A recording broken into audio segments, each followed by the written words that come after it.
après 3 jours de travaux des experts, des ministres et du sommet des chefs d'État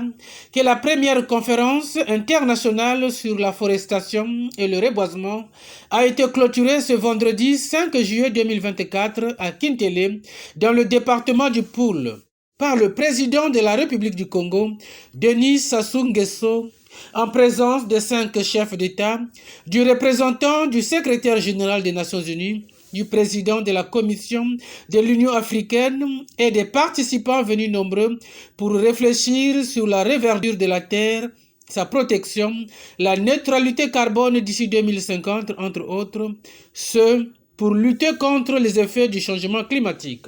Durant ces 3 journées, nous avons travaillé avec rigueur et abnégation pour cibler des axes stratégiques prioritaires permettant d'élaborer une stratégie mondiale opérationnelle assortie d'un plan d'action. Nous avons travaillé pour adopter des recommandations et mesures pertinentes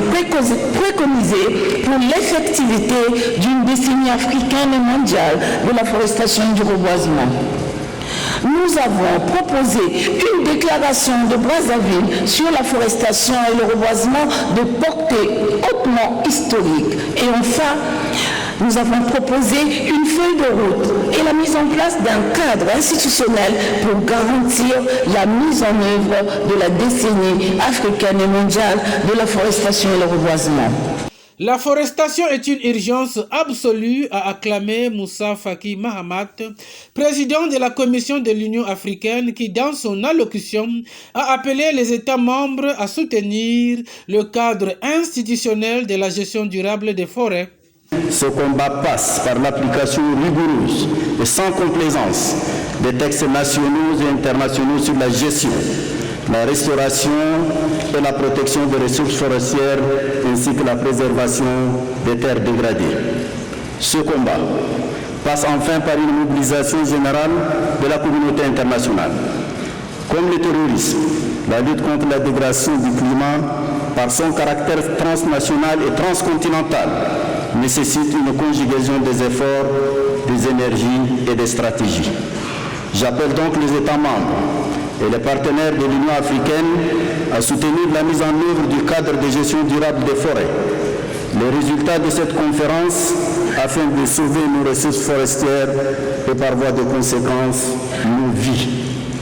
Après avoir présenté les avantages de l'arbre, ses bienfaits, le président de la République du Congo, qui fait de l'arbre un véritable compagnon de tout le temps de l'homme, a présenté cette conférence comme une nécessité. Denis Sassou Nguesso, l'hôte de l'événement, n'a pas manqué de souligner l'urgence climatique qui, selon la déclaration de Brazzaville, invite les Nations Unies à s'approprier l'initiative.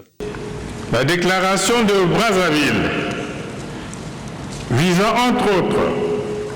l'appropriation de cette initiative par les Nations Unies, la stratégie mondiale incluant des aspects techniques, scientifiques et financiers, ainsi que la mise en place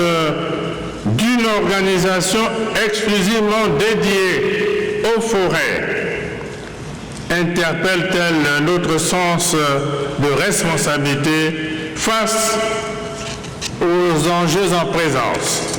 Cette première conférence internationale de la forestation et le reboisement intervient après la tenue du 2e sommet des 3 grands bassins forestiers tropicaux du monde, tenu ici même aux banlieues de Kintele les 26, 27 et 28 octobre 2023. Notons que bien avant l'ouverture du segment présidentiel, les chefs d'État du Gabon, de la RCA, de la Guinée-Bissau, du Ghana, de l'Éthiopie et autres représentants ont procédé à un planting d'arbres.